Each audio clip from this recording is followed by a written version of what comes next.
Yo, what's up mga kaibigan? Nali na tayo magkwentuhan ng resulta ng mga laro sa ika-9 na araw ng Eurobasket. Unahin na natin ang inaabangan na tapatan ng Israel at ng Slovenia. Ang matchup ni Luka Doncic at Deni Avdija ay inaabangan nga mga kaibigan sa game na ito at hindi nila binigo ang mga fans at nagbigay nga sila ng napakatinding duelo.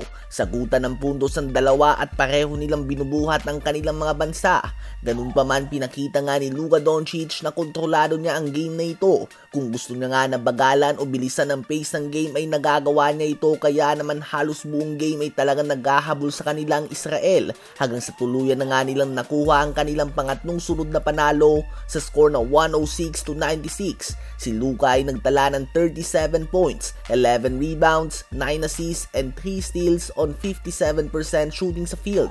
16.7 assists din si Nikolic, 14 points si Radovic, at 11 points, 10 rebounds si Omic. Nabasag na din nga ni Luka ang record mga kaibigan for most points sa Slovenian national team history at 26 years old pa lang nga siya mga kaibigan. Napakahaba pa nga ng panahon niya sa national team na ito. Sa Israel naman ay nagtala din si Deni Avdija ng 34 points and 9 rebounds at 14 points, 11 rebounds si Roman Sorkin. Pinulbos naman ng France ang Iceland sa score na 114-74. 8 players ng France ang gumawa ng double digits sa panguna ng 15 points and 7 rebounds ng number 1 pick last year sa NBA Zachary Risache at 14 points ni Okobo. Natapos nga ang unang quarter sa score na 36-9 at nagpatuloy lang ito hanggang sa dulo ng game. Nakuha din ng Bosnia and Herzegovina ang panalo laban sa Georgia sa score na 84-76. Nanguna dyan ng 15 points and 12 rebounds si Jusuf Nurkic. Ang Cyprus naman ay uuwi na walang panalo matapos sa tambakan ng Italy sa score na 89-54. 12 points and 10 rebounds si Mohamed Diouf to lead the way. Isa din nga ito mga kaibigan na simula pa lang ay tapos na. Patungo sa second quarter, ang score ay 24-6 at nagpatuloy lang din ito mga kaibigan. Sa pagbabalik naman ni Giannis ay muling nakuha ng Greece ang panalo laban sa reigning Eurobasket champion sa Spain sa dikit na score na 90-86. Lumamang na ng 16 points ang Greece, ngunit bumawi nga ang Spain sa second half upang gawing dikit ang bakbakan na ito.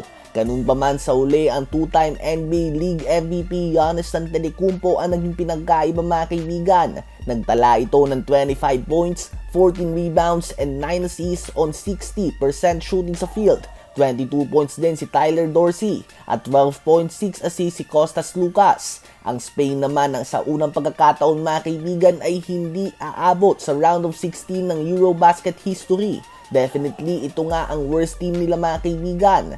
Habang natanggap naman ng Poland ang masakit na talo mula sa game winner ni Emmanuel Lecomte ng Belgium at nakuha nga nito ang panalo sa score na 70-69. Halos buong game nga ay kontrolado ng Poland ng lamang, subalit hindi nga ito kung paano mo simulan bagkus kung paano mo ito tatapusin.